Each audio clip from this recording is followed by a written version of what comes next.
नमस्कार, मैं हूं सुशील बहुगुणा। आप देख रहे हैं इंडिया 9 बजे। प्रधानमंत्री मोदी ने आज कोरोना टीकाकरण अभियान को लेकर एक उच्च स्तरीय बैठक में समीक्षा की। बैठक में उन्होंने कहा कि टीकाकरण की रफ्तार कम नहीं होनी चाहिए। प्रधानमंत्री मोदी ने कहा कि पिछले 6 दिनों में वैक्सीन के 3,77,00,000 डोज लगाए गए हैं और यह आंकड़ा मलेशिया, सऊदी अरब और कनाडा की जनसंख्या से ज्यादा है। देश में अब तक 31,50,00,000 वैक्सीन के डोज दिए जा चुके हैं। पिछले 24 घंटे में 61 लाख से ज्यादा वैक्सीन के डोज दिए गए। देश में अब तक 25,98,00,000 से ज्यादा लोगों को पहली डोज कोरोना वैक्सीन की लगाई जा चुकी है और 5,52,00,000 से ज्यादा लोगों को दूसरी डोज भी लग चुकी है, लेकिन रास्ता अभी काफी लंबा है।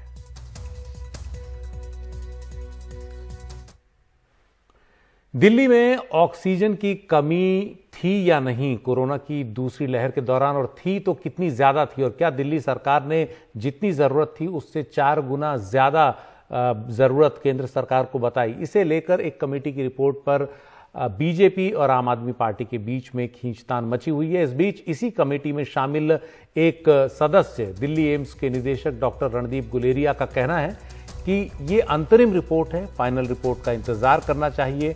ये भी कहा कि ये नहीं कह सकते कि दिल्ली में ऑक्सीजन की जरूरत 4 गुना ज्यादा दिखाई दी। इसके अलावा उनका कहना है कि तीसरी लहर कोरोना की जो है वो दूसरी लहर की तरह गंभीर नहीं होगी, और डेटा का भी हवाला देते हुए उन्होंने कहा कि डेल्टा प्लस वेरिएंट, जो डेल्टा का एक नया वेरिएंट है और वेरिएंट ऑफ कंसर्न जिसको कहा गया, वो बहुत ज्यादा घातक नहीं है। अभी तक के आंकड़े ये बताते हैं। Dr. Randeep Guleria, the head of AIIMS, joins us on the broadcast. Thanks so much, Dr. Guleria, for speaking with NDTV. I have to begin by asking you about the big story that we've been tracking, which is the controversy between the centre and the AAP government. Did Delhi exaggerate the demand for oxygen in the second wave of COVID? 2 members of the 5-member audit subgroup, which was led by you, have dissented. Where do you stand?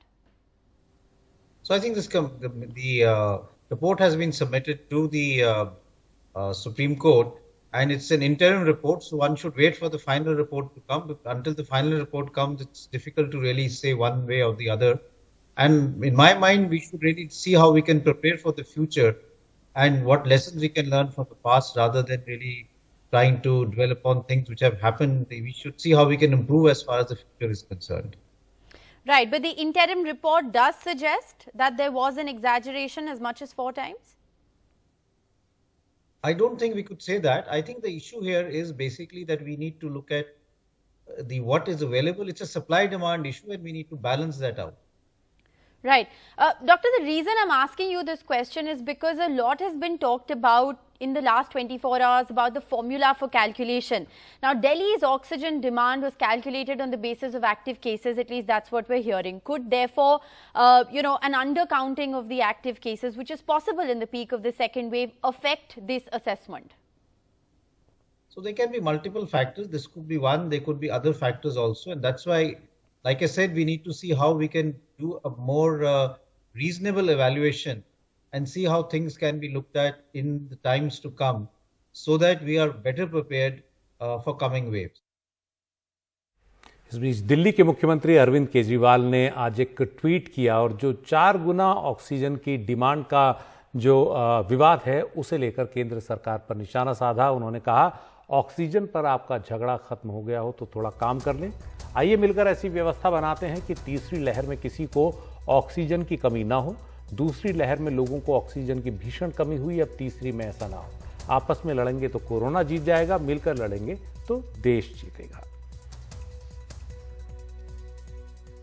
इस बीच दिल्ली में भी corona के मामले काफी कम हुए। पिछले 24 घंटे में कोरोना वायरस के 85 ही नए केस सामने आए, जबकि 72,920 टेस्ट दिल्ली में हुए, और ये इस साल एक दिन में सबसे कम आंकड़ा है कोरोना के नए मामलों का। दिल्ली में पिछले 24 घंटे में 9 मरीजों की मौत हुई।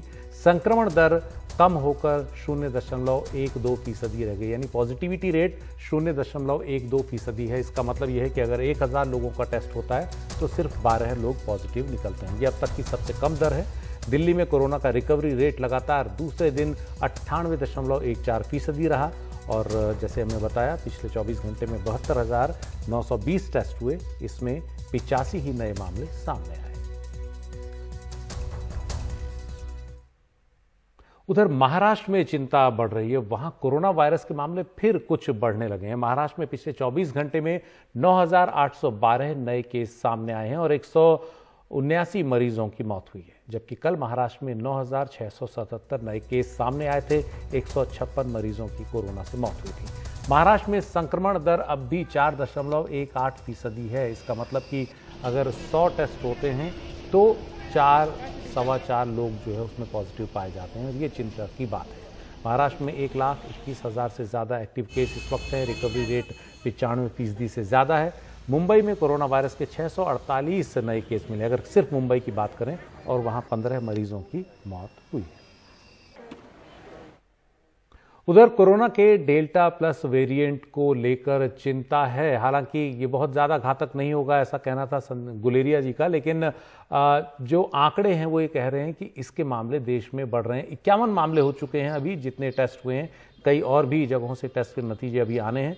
मध्य प्रदेश में 2 और महाराष्ट्र में 1 मरीज की डेल्टा प्लस वेरिएंट से मौत हुई है। सबसे ज़्यादा 20 केस इसके महाराष्ट्र में हैं। तमिलनाडु में इसके 9 केस हैं, मध्य प्रदेश में 7, केरल में 3, पंजाब और गुजरात में 2-2 केस हैं। ओडिशा, आंध्र प्रदेश, राजस्थान, जम्मू और कर्नाटक में डेल्टा प्लस वेरिएंट के 1-1 मामले सामने आए हैं।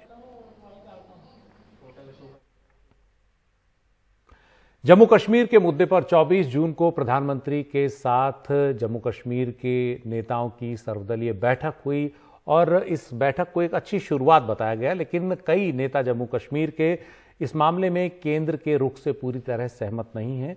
वो ये चाहते हैं कि अनुच्छेद 370 की बहाली हो, जो आज जम्मू कश्मीर के पूर्व मुख्यमंत्री फारूक अब्दुल्ला ने कहा भी। उन्होंने कहा कि वो पीछे नहीं हटेंगे इस मांग से, चाहे कितना भी समय लगे।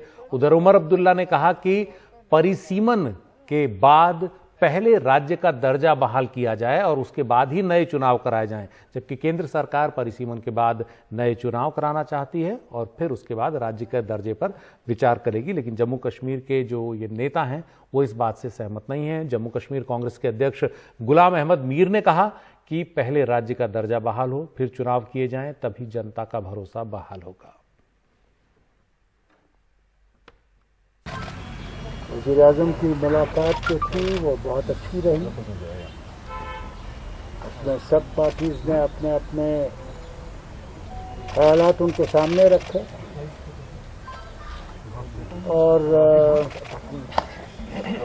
ये पहला कदम था उनकी तरफ से कि किसी के तरीके से जम्मू कश्मीर में हालात बेहतर बनाए जाएं और एक सियासी दौर शुरू किया जाए।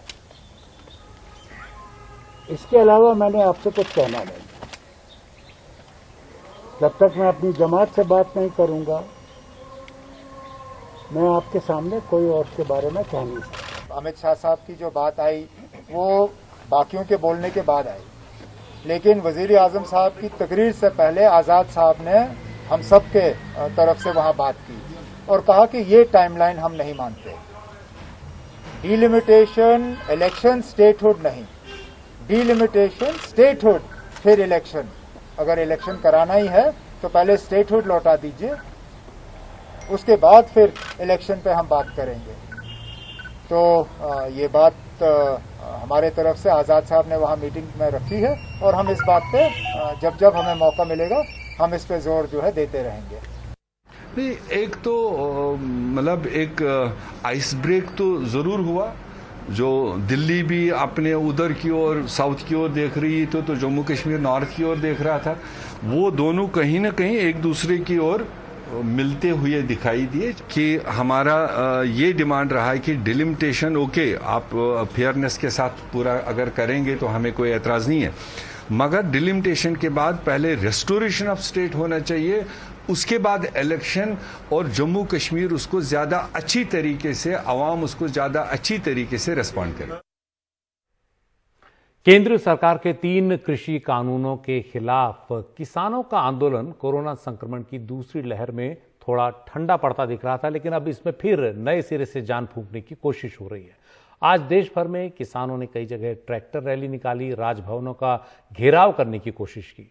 किसान नेता राकेश टिकैत ने कहा कि ये सरकार किसानों की जमीन को बड़ी कंपनियों को देना चाहती है। उन्होंने ये भी कहा कि किसानों की समस्या का हल संसद में होगा, जबकि सरकार का इलाज गांव में किसान करेंगे चुनाव के समय।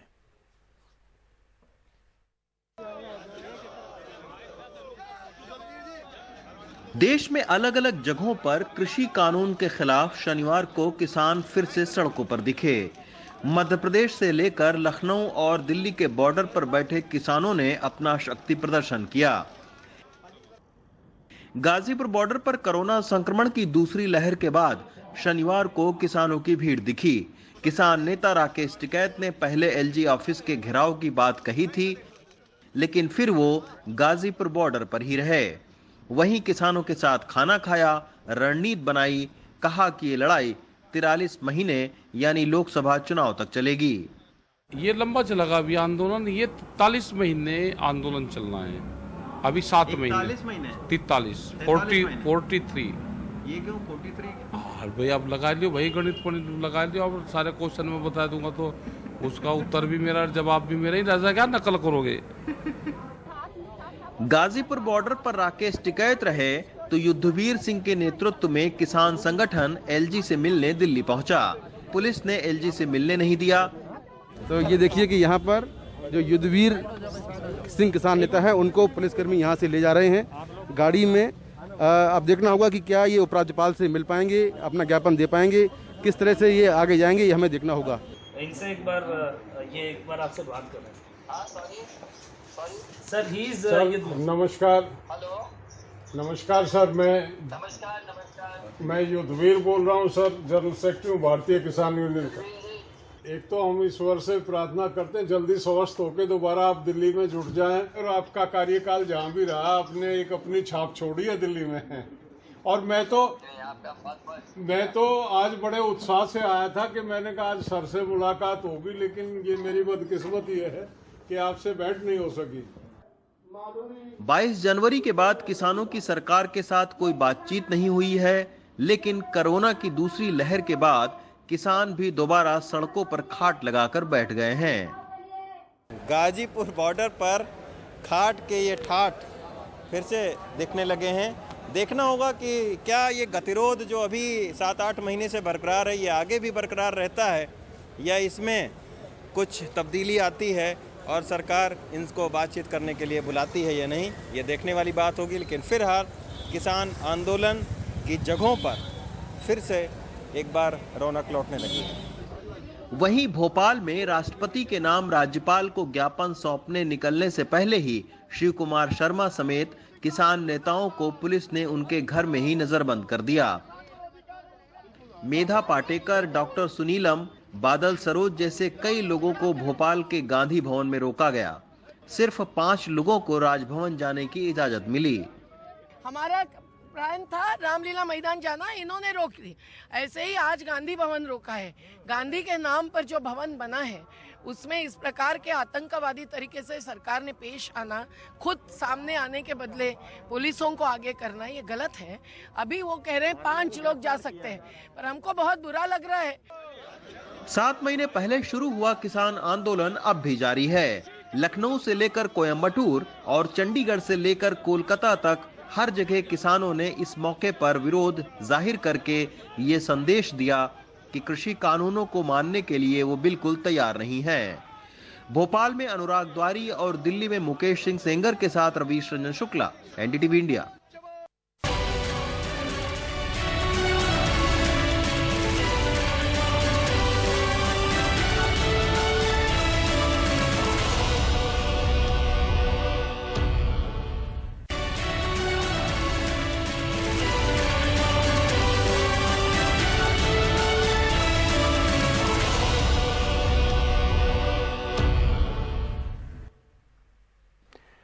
राष्ट्रपति रामनाथ कोविंद इन दिनों कानपुर के दौरे पर हैं और कानपुर में इस वजह से ट्रैफिक काफी ज्यादा सख्त है। शुक्रवार को ट्रैफिक के इन्हीं कड़े प्रतिबंधों में फंसकर एक महिला समय पर अस्पताल नहीं पहुंच पाई और उनकी मौत हो गई। मामले में एक दरोगा और 2 सिपाहियों को सस्पेंड कर जांच बिठाई गई है।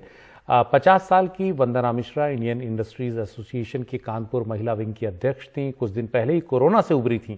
शुक्रवार को घर में उनकी तबीयत दोबारा बिगड़ गई। घर वाले उन्हें अस्पताल लेकर भागे, लेकिन 3 दिन के यूपी दौरे पर राष्ट्रपति रामनाथ कोविंद भी उसी रास्ते से गुजरने वाले थे जिस रास्ते से वंदना मिश्रा को अस्पताल पहुंचाया जाना था।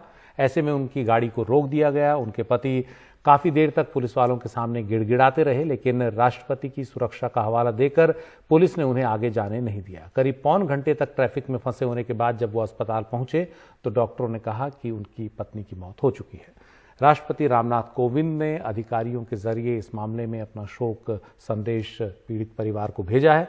कानपुर पुलिस ने भी इस मामले में अपनी गलती मानते हुए अफसोस जताया है और कानपुर के जो पुलिस कमिश्नर हैं उन्होंने कहा है कि वो ऐसा आगे न हो, इसकी पूरी कोशिश करेंगे। पेट्रोल डीजल की बढ़ती कीमतें थमने का नाम नहीं ले रही। आज तेल कंपनियों ने पेट्रोल डीजल के दाम में 35 पैसे की बढ़ोतरी की। 4 मई से अब तक 30 बार पेट्रोल और डीजल के दाम बढ़ चुके हैं और 11 राज्यों और केंद्र शासित प्रदेशों में पेट्रोल 100 रुपए प्रति लीटर के पार है। राजस्थान के भी कुछ जिलों में डीजल जो है वो 100 रुपए लीटर के पार हो चुका है।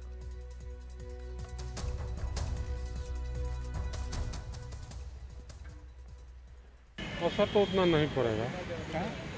ये तो तेल अंतर्राष्ट्रीय तेल न बढ़ता है, ये तो यहाँ सरकार नहीं बढ़ाती है, ये तो वहाँ से आता है उसी से बढ़ता है। इम्पैक्ट तो पड़ ही रहा है सर, हर चीज़ महंगा हो रहा है। इससे महंगाई बढ़ रही है, हर चीज़ बढ़ रहा है। इससे देखते हैं सर, साइकिल से चलना पड़ेगा। इतना आर्थिक स्थिति मजबूत नहीं है किसी का। ये 200 रुपये 150 रुपये पेट्रोल भरा। एक पेट्रोल नहीं, हर चीज़ का, अरे उसके साथ वेतन भी बढ़ना चाहिए, सब कुछ बढ़ना चाहिए। आउट नहीं रहा है, आदमी सोचता है कि क्या कुछ खरीदारी करेगा, नहीं हो पा रहा है। बजट तो एकदम खत्म। पैकेट पर असर पड़ेगा, हर चीज़ में कटौती करके मेंटेन करना पड़ेगा। पेट्रोल तो हर एक आदमी जो है सो हर एक चीज़ पे जो है सो राशन है, किराना है, ये सब चीज़ है, ठीक है। सब्जी का दाम वो सही है, पेट्रोल भी वो सही है। आम आदमी तो परेशान हो ही रहा है इस सब चीज़ में।